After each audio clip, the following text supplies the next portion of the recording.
রুই মাছ আমাদের কম বেশি সবারই একটা পছন্দের মাছ। আজকে দেখাবো রুই মাছের একদম নতুন একটা রেসিপি। প্রথমে মাছকে এপিটোপিট করে ভেজে সেম তেলে পেঁয়াজ কাঁচামরিচ দিয়ে কিন্তু 2-3 মিনিটের মতো ভেজে নেব। এরপরে হলুদের গুঁড়া, মরিচের গুঁড়া, জিরা, ধনিয়া দিয়ে 2-3 মিনিট কষিয়ে নিয়ে বাটা মশলা আদা এবং রসুন দিয়ে দেব 1 চামচ করে। এই মশলাকেও 1 মিনিট করে আমরা একটু কষিয়ে নিয়ে এরপরে পানি দিয়ে দিচ্ছি।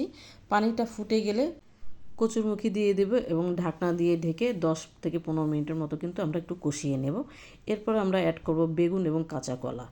সমস্ত সবজিগুলোকে আবার 10 মিনিট আমরা ঢাকনা দিয়ে ঢেকে কষিয়ে নিয়ে এরপরে আমরা পর্যাপ্ত পরিমাণে কিন্তু ঝোল দিয়ে দেব, যেহেতু কচুরমুখী এবং কাঁচকলায় কিন্তু প্রচুর পরিমাণ ঝোলের প্রয়োজন হয়। এবং ঝোলটা যখন আমাদের ফুটে উঠবে তখন আমরা সমস্ত মাছগুলো দিয়ে দিব এবং 10 মিনিটের মতো ঢাকনা দিয়ে রান্না করব। তারপর ঢাকনা তুলে আমরা ভাজা জিরের গুঁড়া দিয়ে কিন্তু মাছটাকে নামিয়ে ফেলব।